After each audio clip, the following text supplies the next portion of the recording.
হযরত শাহজালাল আন্তর্জাতিক বিমানবন্দরে ফের নিরাপত্তা জোরদার করা হয়েছে। বিমানবন্দরের নিরাপত্তার দায়িত্বে থাকা আর্মড পুলিশ ব্যাটালিয়নের ফোনে ফের হুমকির বার্তা দেওয়ায় নেওয়া হয়েছে এ ব্যবস্থা।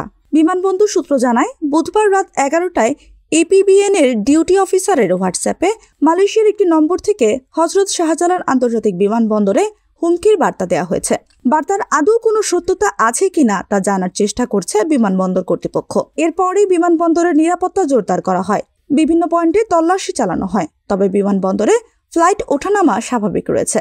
বিমানবন্দরের নির্বাহী পরিচালক গ্রুপ ক্যাপ্টেন কামরুল ইসলাম বলেন, একটি অপরিচিত হোয়াটসঅ্যাপ নম্বর থেকে আমরা আবারও আরেকটি সম্ভাব্য হুমকির বার্তা পেয়েছি।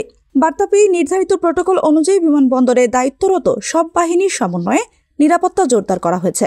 বিমানবন্দরের সব কার্যক্রম স্বাভাবিক রয়েছে, আতঙ্কিত হওয়ার মতো কিছু নেই। এর আগে বুধবার সকালে রোম থেকে ঢাকায় আসার পথে বিমানের একটি ফ্লাইটে বিস্ফোরক দ্রব্য বা বোমা থাকার বার্তা দেওয়া হয়। ফ্লাইটটি সকাল 9টা 20 মিনিটে হযরত শাহজালাল বিমানবন্দরে জরুরি অবতরণ করে। পরে পুরো প্লেনে তল্লাশি চালানো হয়। তল্লাশিতে প্লেনে বোমা বা বোমা সদৃশ কিছুই পাওয়া যায়নি।